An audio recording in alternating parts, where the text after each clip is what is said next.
Indian cricket team के star खिलाड़ी रविंद्र जडेजा की वाइफ रिबाबा जडेजा ने बड़ा ही कंट्रोवर्शियल बयान दे दिया है इंडियन क्रिकेटर्स के लिए, जो कि सोशल मीडिया पे काफी वायरल हो रहा है।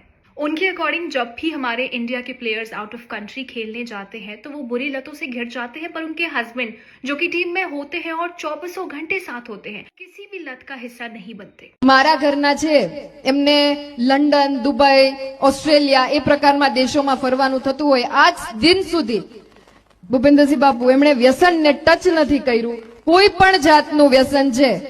બાકી ટીમમાં બધા વ્યસન કરે છે, એમને કોઈ રોકટોક નથી, ઘરમાંથી બધી ફ્રીડમ છે। 12 વર્ષે ઘરની બહાર નીકળી ગયા હતા, ધારે બધું કરી શકે, પણ એક મોરલ રિસ્પોન્સિબિલિટી તરીકે કે મારે શું કરવું છે એ જવાબદારી સમજીને જ્યારે આગળ વધવાની કેપેસિટી આવી જાય ત્યારે આપણે આ દેશને ખૂબ સરસ જે પહેલા આપણો ઇતિહાસ હતો ક્ષત્રિય સમાજનો। अगर आप नहीं जानते तो मैं बता दूं कि रिबाबा जडेजा गुजरात की शिक्षा मंत्री है, पर ऐसे इंटेलेक्चुअल पोस्ट पे होने के बाद भी वो इतनी बड़ी स्टेटमेंट कैसे दे सकती है।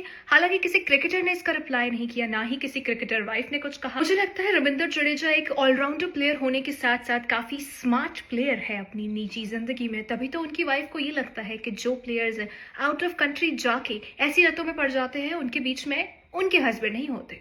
और हाँ, मैं जरूर सुनना चाहती हूँ कि आपको क्या लगता है कि इस पर्टिकुलर स्टेटमेंट को देखते हुए रविंद्र जडेजा कितने अच्छे प्लेयर हैं। You know what I mean.